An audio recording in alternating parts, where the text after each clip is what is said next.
Tibetan book of the dead. പേര് കേൾക്കുമ്പോൾ തന്നെ എന്തോ ഒരു ഭയമൊക്കെ തോന്നുന്നുണ്ടല്ലേ? പക്ഷേ സത്യത്തിൽ ഇതൊരു ഭൂപടമാണ്. മരണത്തിനപ്പുറത്തേക്കുള്ളൊരു വഴികാട്ടിയല്ല, മറിച്ച് നമ്മുടെയെല്ലാം മനസ്സിന്റെ ഉള്ളറകളിലേക്കുള്ള, അതിൻ്റെയൊക്കെ ആഴങ്ങളിലേക്കുള്ള ഒരു മാപ്പാണ്. അപ്പോൾ നമുക്കൊരുമിച്ച് ഈ ഒരു നിഗൂഢമായ യാത്ര തുടങ്ങാം. ജീവിതത്തിൽ എപ്പോഴെങ്കിലും നമ്മൾ സ്വയം ചോദിച്ചിട്ടുണ്ടാവും ഈ ചോദ്യം, അല്ലേ? എന്താണ് മരണശേഷം? ഓരോ സംസ്കാരത്തിനും ഓരോ മതത്തിനും ഇതിന് അവരുടേതായ ഉത്തരങ്ങളുണ്ട്. എന്നാൽ ഇതിനൊരു വളരെ വ്യത്യസ്തമായ സമീപനം നൽകുന്ന ഒരു പുരാതന ഗ്രന്ഥമുണ്ട്. അതൊരു വെറും വിശ്വാസ സംഹിത എന്നതിലുപരി മരണത്തിനു ശേഷമുള്ള ആ യാത്രയ്ക്ക് വേണ്ടിയുള്ള ഒരു ഡീറ്റെയിൽഡ് ഗൈഡ് പോലെയാണ്. ആ നിഗൂഢമായ ഭൂപടമാണ് നമ്മളിന്ന് തുറന്നുനോക്കാൻ പോകുന്നത്. ശരി, നമുക്ക് കാര്യത്തിലേക്ക് കിടക്കാം. ഈ ഗ്രന്ഥത്തിന്റെ ശരിക്കുള്ള പേര് ബാർഡോ തോഡോൾ എന്നാണ്. ഇത് മരണത്തെക്കുറിച്ചുള്ള ഭീതിപ്പെടുത്തുന്ന വിവരണമൊന്നുമല്ല, മറിച്ച് മരണത്തിന് ശേഷമുള്ള അവസ്ഥയിലൂടെ നമ്മുടെ ബോധത്തെ എങ്ങനെ കൊണ്ടുപോകാം എന്നുള്ളൊരു പ്രാക്ടിക്കൽ ഗൈഡാണ്. ബാർഡോ തോഡോൾ. ഈ വാക്കിന്റെ അർത്ഥം എന്താണെന്നറിയുമോ? മരണാനന്തര ലോകത്ത് കേൾവിയിലൂടെ വിമോചനം നേടുക. ഒന്ന് ആലോചിച്ചു നോക്കിക്കേ, മരണശേഷം ചില നിർദ്ദേശങ്ങൾ കേൾക്കുന്നതിലൂടെ മാത്രം ഒരാളുടെ ബോധത്തിന് മോക്ഷം നേടാൻ കഴിയുമെന്നാണ് ഈ ഗ്രന്ഥം പറയുന്നത്. എന്തുമാത്രം ഇൻട്രസ്റ്റിംഗ് ആയിട്ടുള്ളൊരാശയമാണതല്ലേ? ഇതിന്റെ ചരിത്രം തുടങ്ങുന്നത് 8-ാം നൂറ്റാണ്ടിലാണ്. പക്ഷേ ഇതിന് ഇന്നത്തെ ലോകത്ത് ഇത്രയും പ്രസക്തി നൽകിയത് ആരാണെന്നോ? പ്രശസ്ത സൈക്കോളജിസ്റ്റായ കാൾ യുങ് ആണ്. അദ്ദേഹം പറഞ്ഞത് ഇത് മരണത്തെക്കുറിച്ചുള്ളൊരു പുസ്തകമല്ല, മറിച്ച് നമ്മൾ ജീവിച്ചിരിക്കുമ്പോൾ തന്നെ നമ്മുടെ മനസ്സിനെ മനസ്സിലാക്കാനുള്ള ഒരു താക്കോലാണിത് എന്നാണ്. അപ്പോൾ നമുക്ക് ആ യാത്രയുടെ ആദ്യഘട്ടത്തിലേക്ക് കടക്കാം. ഇതാണ് ഏറ്റവും പ്രധാനപ്പെട്ട നിമിഷം. ഇവിടെയാണ് വിമോചനത്തിനുള്ള ഏറ്റവും വ്യക്തവും നേരിട്ടുള്ളതുമായ ഒരവസരം വരുന്നത്.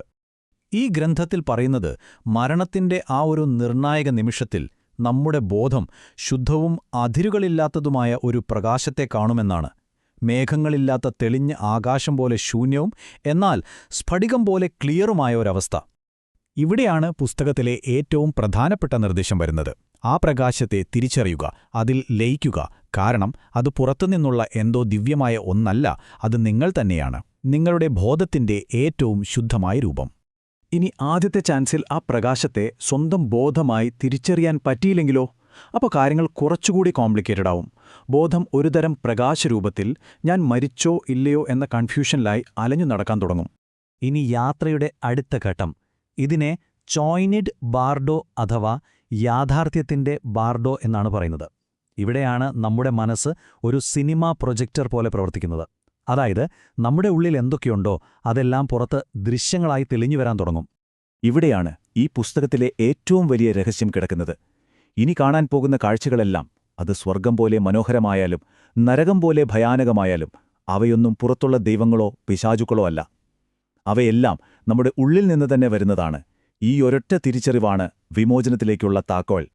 ഈ ഘട്ടത്തിലെ ആദ്യത്തെ കുറച്ചു ദിവസങ്ങളിൽ നമ്മൾ കാണുന്നത് ശാന്തരായ ദേവതകളെയാണ്.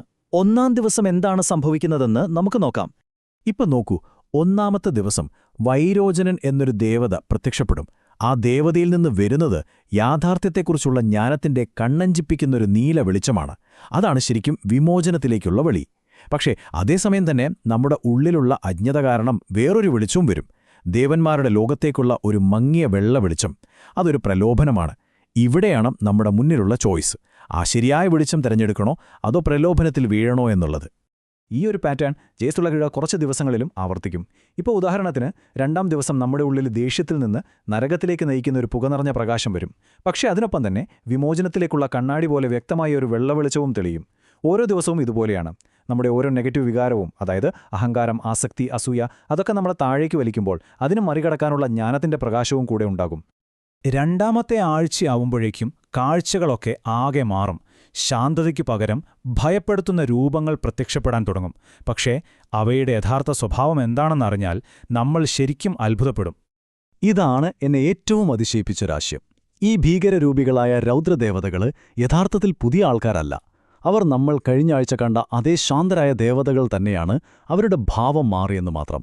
ഒരേ എനർജിയുടെ തന്നെ ശാന്തവും രൗദ്രവുമായ 2 മുഖങ്ങൾ. ഇവരുടെ രൂപം കാണാൻ വളരെ ഭയാനകമാണ്. ഒന്നിലധികം തലകളും കൈകളുമൊക്കെയായി തീക്ഷ്ണമായ നോട്ടം, തലയോട്ടികൊണ്ടുള്ള മാലകൾ, രക്തം കുടിക്കുന്ന മോശം. ഇതൊക്കെ ശരിക്കും നമ്മുടെ ഉള്ളിലെ തന്നെ അനിയന്ത്രിതമായ ഊർജത്തിന്റെ പ്രതിഫലനങ്ങളാണ്. എന്നാൽ ഇത്രയും ഭീകരമായ കാഴ്ചകൾ കാണുമ്പോഴും അടിസ്ഥാനപരമായ നിർദ്ദേശം ഒന്നുതന്നെയാണ്: പേടിക്കരുത്, തിരിച്ചറിയുക. കാരണം ഈ രൂപങ്ങളെല്ലാം നമ്മുടെ ഉള്ളിലെ തന്നെ ബുദ്ധിയുടെയും ശക്തിയുടെയും പ്രതീകങ്ങളാണ്.